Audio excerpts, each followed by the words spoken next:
Manchester city ছেড়ে Atletico মাদ্রিদে যোগ দিচ্ছেন জুলিয়ান আলভারেজ। এদিকে স্প্যানিশ জায়ান্ট রিয়াল মাদ্রিদ নজর রাখছে আরেক আর্জেন্টাইন তারকা ম্যাকঅ্যালিস্টারের ওপর। তো বন্ধুরা, এই দুই আর্জেন্টাইনের ক্লাব পরিবর্তন নিয়ে থাকছে আজকের প্রতিবেদন। সিজন শুরুর দিকে দুর্দান্ত পারফর্ম করে দলকে একাই টেনে নিয়েছে আলভারেজ। চ্যাম্পিয়ন্স লিগের গ্রুপ পর্বে মাত্র কয়েকটি ম্যাচ খেলে করেছেন 5 গোল 3 অ্যাসিস্ট।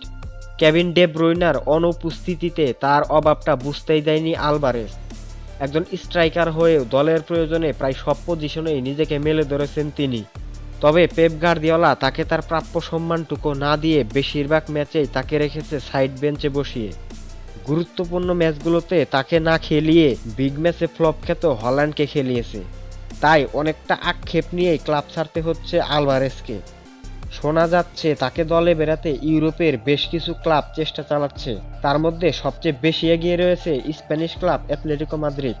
গত সিজনে প্রপার স্ট্রাইকারের অভাবে ভুগতে দেখা গেছে অ্যাটলেটিকো মাদ্রিদকে। আতোয়ান গ্রিজম্যান এবং আলভারো মোরাতার বয়স পেরিয়েছে 30-এর উপরে। শোনা যাচ্ছে মেমফিস দেপায়ও নাকি ক্লাব ছাড়বে খুব দ্রুতই। তাই যে কোনো মূল্যে আলভারেজকে পেতে চায় অ্যাটলেটিকো মাদ্রিদ। অন্যদিকে আরেক স্প্যানিশ জায়ান্ট নজর রাখছে বিশ্বকাপ জয়ী মিডফিল্ডার অ্যালেক্সিস ম্যাকঅ্যালিস্টারের ওপর। টনি ক্রুস মাদ্রিদের হয়ে নিজের শেষ ম্যাচটা খেলে ফেলেছে। শোনা যাচ্ছে লুকা মদ্রিচও মাদ্রিদ ছাড়বেন এই সিজনেই। তাই তাদের বিকল্প হিসেবে ম্যাকঅ্যালিস্টারের ওপর নজর রাখছে রিয়াল মাদ্রিদ। তবে এখন পর্যন্ত দুই পক্ষ থেকে আনুষ্ঠানিকভাবে কিছু জানানো হয়নি। তো বন্ধুরা, আলভারেজকে ম্যান সিটি পরবর্তী কোন ক্লাবে দেখতে চান তা অবশ্যই কমেন্ট করে জানাবেন।